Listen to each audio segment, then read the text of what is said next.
Okay, for those who want it, this is my E46 330 Ci, and I wanted to replace my trailing arm bushings with poly units, and I don't have the tool. So what I decided to do, and I've done this before, was destroy the bushing simply by taking, you can see all the drill stuff, you simply take a drill like this and you drill all the way around. And then I even took this piece of threaded rod that I use for other things, and you put it through the middle. Sorry, I know this is terrible camera work. You put it through the middle of the bushing like that, and then you move it around, and then you drill some more, and eventually it comes out, right? So now the middle piece is gone, and you might say, that's not really going to help you. Now what? Now, it's important to note, I would never try this in a northern state. I would rent the tool and do it the right way. But I live in the south, and we don't have road salt here. So my car is not rusty at all. So what we're gonna do, now that I have this bigger hole, I can use the tools from my $80 Harbor Freight wheel bearing kit. So this is meant to pull wheel bearings, right? Works for E46 too, by the way. But what I found out was once you got that inner piece out, you can use the pieces on the kit. Okay? So, what we do is, and you can decide which way works best, but you put the cup on, you put the top piece on the cup, and it goes like that. Okay? And alright, so keep going, but I'll recap real quick. So what I did was I wanted to get this out of the middle of this trailing arm bushing, right? So what I did, and by the way, I disconnected a lot of things here, right? So you disconnect the rear shock, you disconnect the brake caliper, and once the shock is disconnected, you can actually take this hose and slide it, because the hose is actually right here. Slide it underneath that and rest it on something. Then there is you can see this little bracket back here with the hole right there. That's a 10mm, and that holds this brake hose to your trailing arm. So I took that out. Then I unbolted the up here, I unbolted, you can see it down here in the sway bar link, right? So you unbolt the top sway bar link, and then once that is done, your lower ball joint, which will be shredded, mine has 200,000 miles on it, it is ridiculous, so I'm going to replace these as well, and I'll show you how that works here in just a second. But for the trailing arm bushing, then you unbolt the three bushings, the three bolts, and hold the trailing arm bushing, this little piece right here sits on top like that. You unbolt it, the whole thing comes down, 18 mils on both sides. Take that off. Then you have the bushing, and what I did, and again, southern car, right, no rust. If this was super corroded, I don't know that I would try this, but I took my drill and drill and drill and drill all the way around, taking out all the rubber, right, because the bushing is got rubber. So then you can take this and you can put it through the middle, which this is threaded rod. I don't know what size it is, but you could use your trailing arm bolt, go to the hardware store and find some. But nonetheless, so I put this in there, and I would use this to torque around and fight it, and I would twist and then drill and then twist and then drill, and I even took my favorite tool and would hit the back of it a little bit.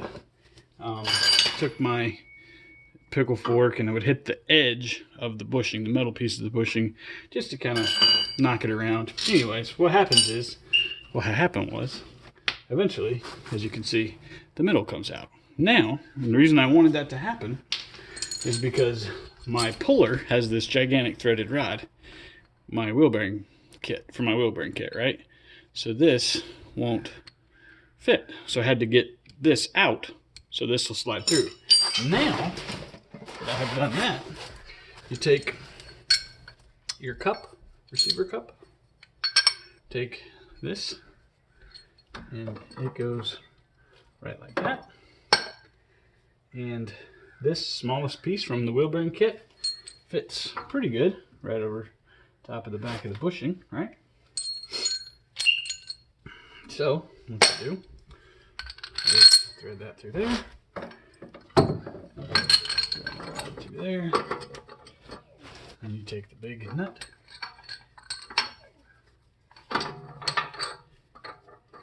making sure to get it oriented correctly.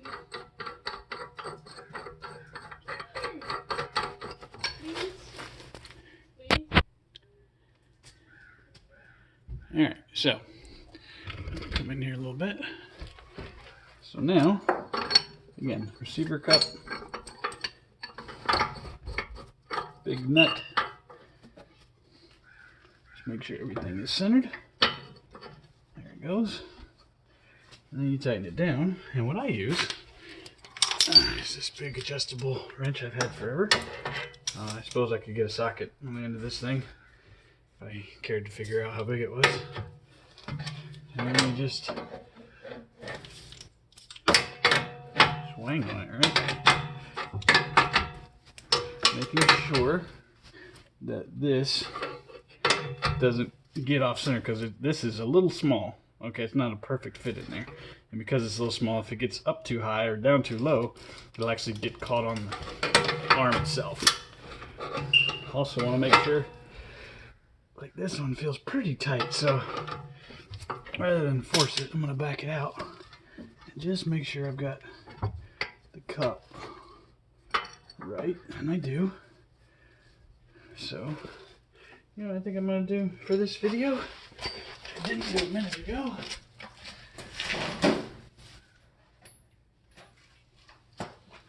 I can find a socket.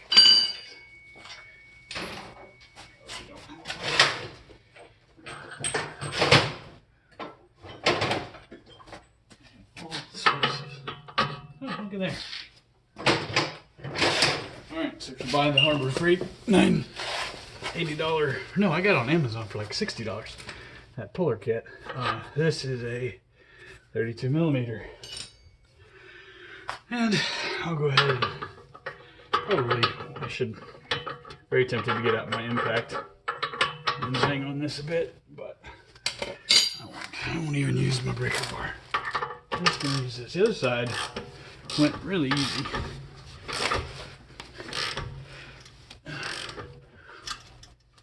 And what will happen, it'll get really, really stiff right before it starts to move. So I'm going to go to the breaker bar. And I'm just going to keep turning it.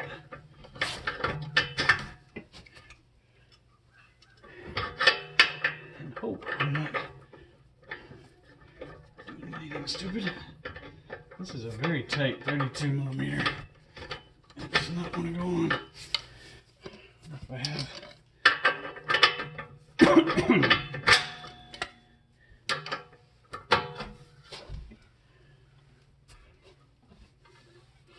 and what I'm doing, I'm looking in here. I'm really not seeing this move. And that could be because it's really, really tight. It also could be because I'm binding a little bit. And again, I just want to make sure this is centered. That would be very bad. Bend your control arm, although I don't think you probably can.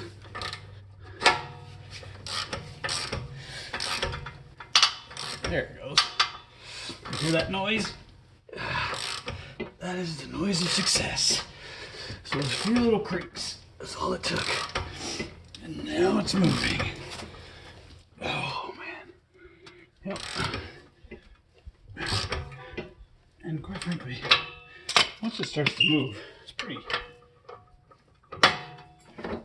easy. All things considered. Just slow going.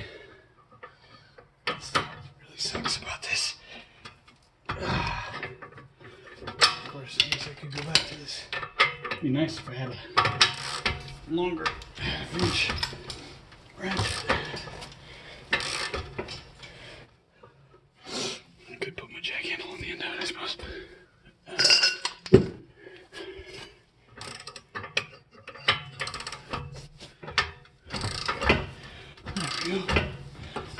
Large is our friend. Once it really starts to move, comes right out.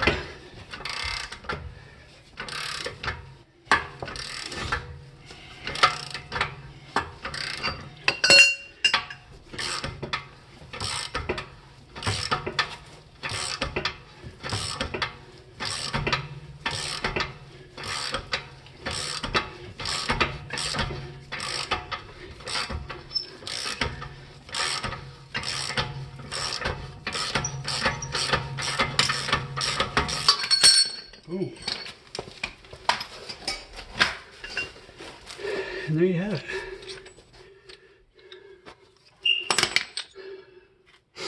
Trailing arm bushing removal my way. Which again, I'm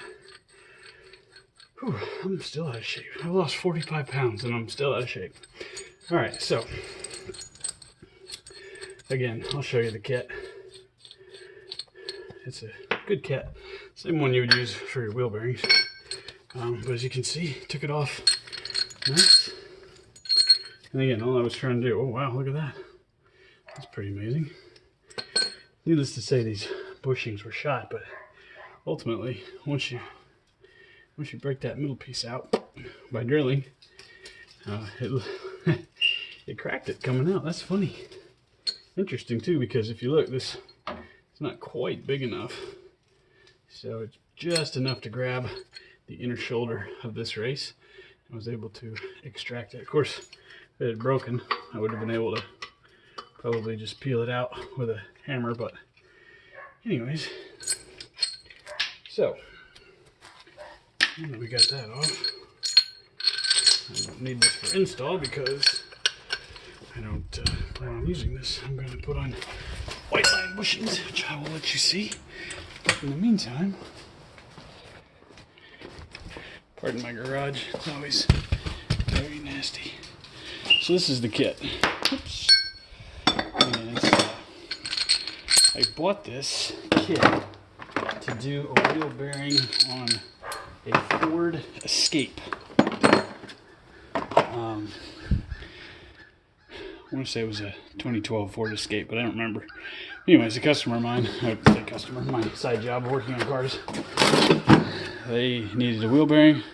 Got that kit on Amazon for 60. I think Harbor Freight had it for 80 or 90. And Amazon was 60. I pulled that wheel bearing out of that Ford. And I was also able to get this one out. As you can see, my coilover. This is my John coilover I just bought. The rear spring perch. I haven't made it as low as I want, but totally side note, I'm using KYB gas adjust monotubes in the rear because I don't know how good the shocks are that come with the John kit. So far so good with the KYBs. So now what we'll do, we have our Whiteline solid bushings. Before I do that though, a couple of things we need to do. Number one, really should clean up, but I'm not going to. I tell you what, let me vacuum. I'll put you on pause, and I'll be right back. All right, now that I've cleaned up, what I'm going to do is use this little drill piece. I don't even know, I got it in a Harbor Freight kit with these little arbors, but they work great for coming in here.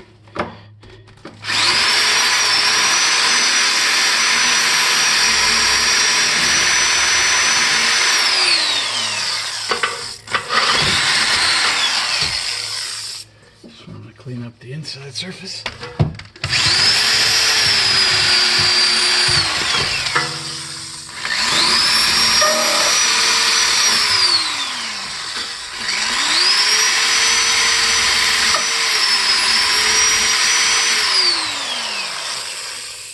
And with the Whiteline bushings, I found that you kind of have to clean off the inside of this too. It actually fits right in here.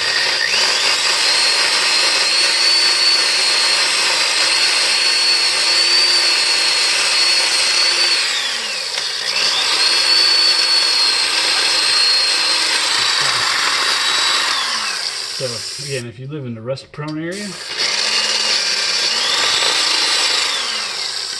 you may not want to do that.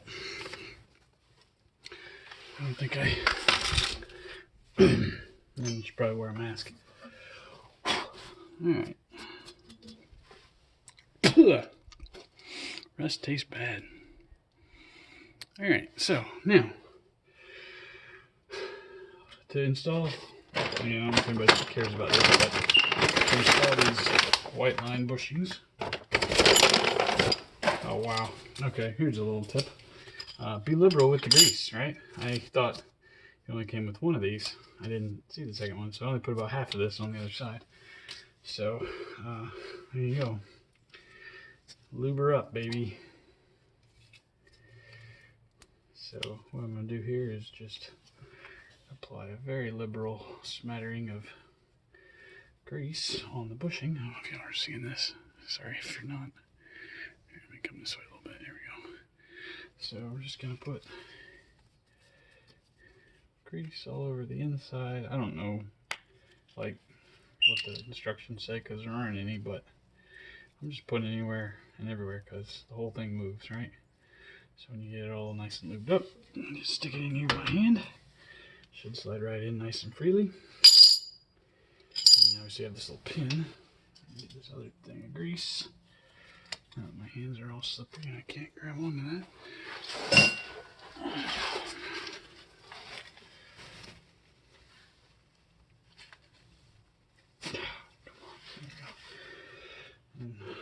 We're going to just be careful. You don't want to get anything in the grease if you can help it. Although, honestly, I don't know that it matters. So, just, again, lots of lube, right? Just want to make sure it's very slippery because, obviously, as the suspension moves, these bushings are going to, this arm is going to rotate, and so it'll make noise, or could make noise. A little inside there, a little inside there. I smashed my finger before I turned the camera on and it hurts. Alright. Boom. There you go. This is why I love poly bushings. I know everybody says they're worse and all that garbage, but I had Powerflex on my ZHP and I absolutely loved them. They really, really firm up the rear of the car. And so you take the little pin, stick it in there. And so it firmed up the rear of the car, as a matter of fact, so much that obviously I bought more.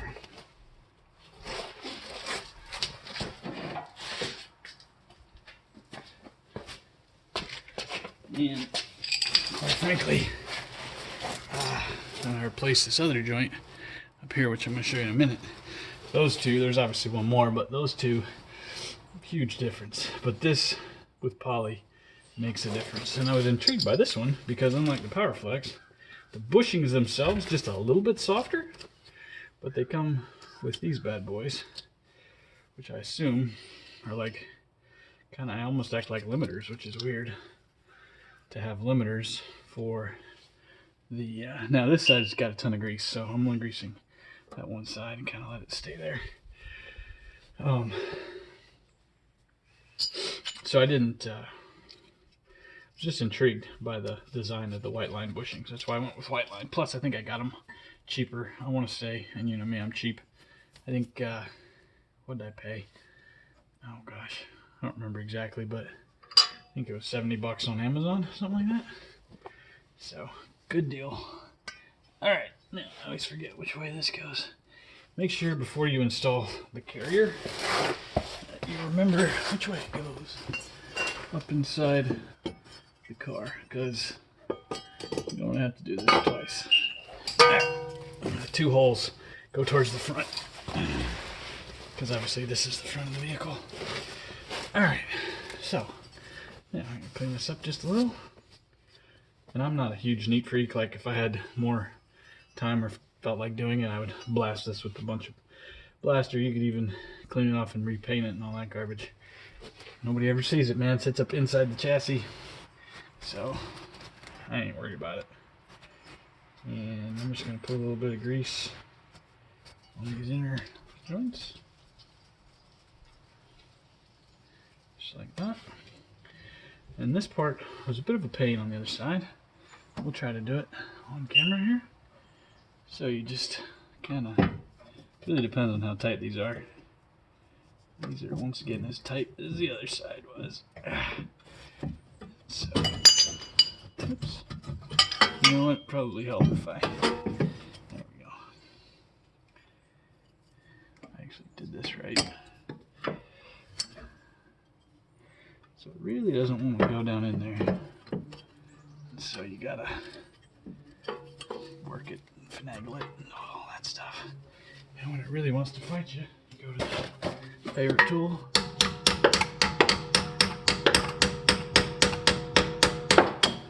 Now the good news here is that the bolt goes in this way, so you have enough room, you can put it in and straighten it. What I also can do is take a screwdriver, see if this is even remotely lined up with the hole, and it's not. So, try to figure out, there we go, figure out how I gotta do what to line what up here. So I'm gonna leave that in there. So that's not perfect. But now that I've gotten that in, it should, maybe, just maybe, nope, still not close enough. And so I'm trying to get it. Sorry, I'm blocking it with my head, but that's got to come up quite a bit, actually. And when I say it has to come up, I'm talking about the actual, trying to move the bracket, not the washer. And this is why this one is more difficult to install than the PowerFlex, where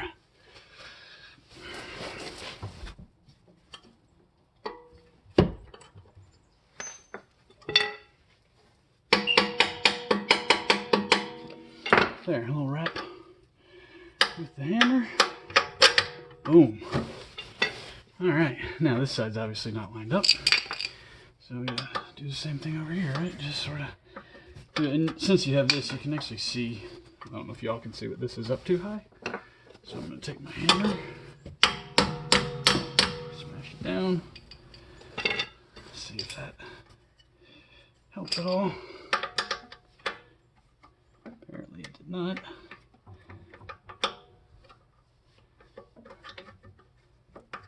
There it goes.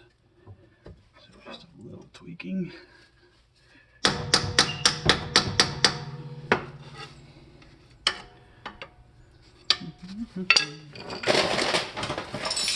Can't see.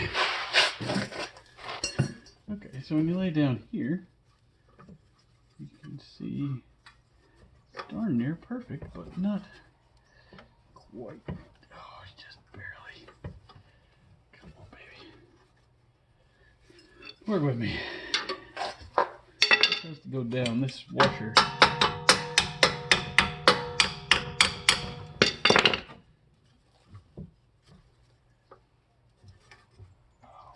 So close.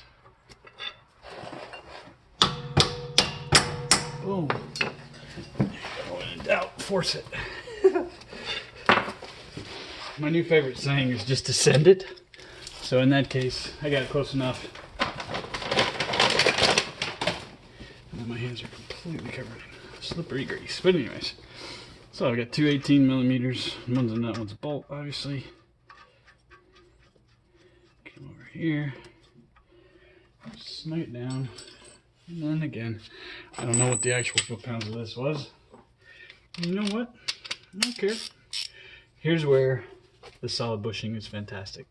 There's no preload on this. So if you put in a factory rubber bushing, you have to set the preload of the bushing. No idea how to do that. I never bothered to learn. I'm sure it's not that difficult, but you do have to get weight on the suspension. It's a whole big thing. And to me, why would I want to do that? I mean, I guess with limiters, you may not have to. If you wanted rubber bushings and just limiters, trailing arm bushing limiters, you may not have to preload. Don't know. But nonetheless, I don't care. I'm just not all that worried about it. Yes, I have a torque wrench. Yes, I could go get it. But what I'm going to do instead is what I've always done. I'm going to snug it down so it's good and tight, which is a German unit of measurement, gut and tight. Because with these anyways, no matter how tight you get, it's going to move, at least until the grease wears out. So now, it's not tight enough. I know it's not tight enough. So before you send me hate mail, yep, I get it. So what I'm going to do is put my big old breaker bar on the end, and a tiny little 3/8 on this side. Let's see if I can get it to snug.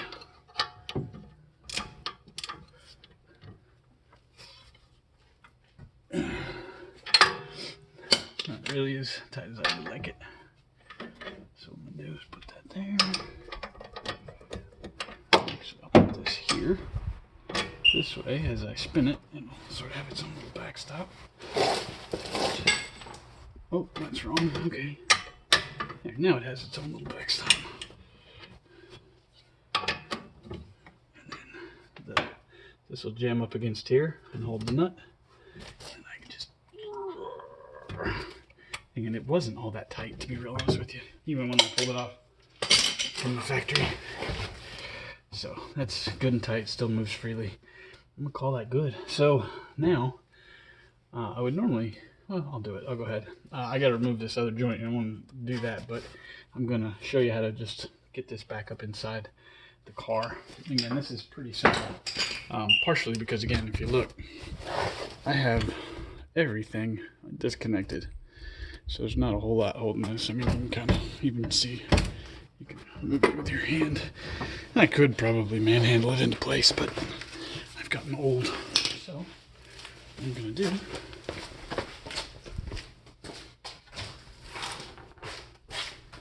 is try to do this without too much of a fanfare.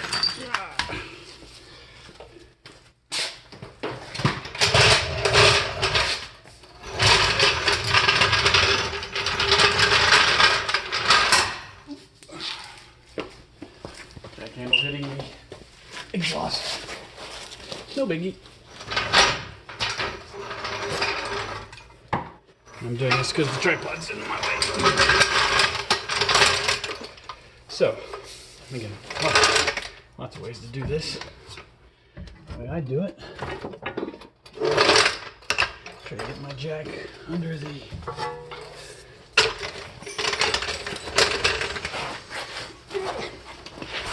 I'm not sure you guys can see this. What I'm trying to do is get my jack under here, right? So, let's do that first. I installed a headers yesterday. I got to use a lift. It was glorious. Careful when you're doing this that you don't bend your dust shield, because it'll scrape your rotor, and you'll wonder what in the world is making all that racket. So as you see, as we jack that up, it jacks this up, and this is actually going to go up inside the car. So what I want to do is get set up with my 18mm end of extension, and what I'm going to do now, one thing I didn't say, I marked these holes before I took this off, right? Because this does control your, I think it's toe, might be camber too, I don't know. But I know it controls at least toe, so your rear toe. And I'm gonna go get this car lined when I'm done anyways, but you do want to try to get as close as you can to where it was. So you can't see it, but there's some holes under here in the bracket. There's 2 holes, and what I did was I hit the underside with paint, and then I just took a screwdriver and scored the inside of the holes. So all I got really, and then kind of scored around the outside as well. So now all I have to do is line that up like that, and it will be pretty darn close. And one thing to note, you do not want to force these bolts So if you do try to manhandle this thing in place, which I have done, whatever you do, don't cross-thread these. Budget bimmers. I don't know if it was cross-threaded or just corroded, but they have a video of this process, and those guys are hilarious. But they had to actually drill one of these out and like put a hole right here and drill through and pull one of these out. I don't know if it was cross-threaded or just corroded, but again, you do not want to cross-thread these holes. This is a structural mount to the car, so you really don't want to screw this up. So what I'm doing, just run these in my hand, and be careful not to get crap in your eye, which I did just a minute ago. Anyways, just want to snug each one of them, not rock it hard tight yet. Just going to snug each one of these. My ratchet. There's a reason why in a second. I just want to double check so all my marks line up, or at least within as close as I'm going to get them. And so I always lock this rear one down pretty good first. I have no idea if that's right. That's just my way. I don't really care.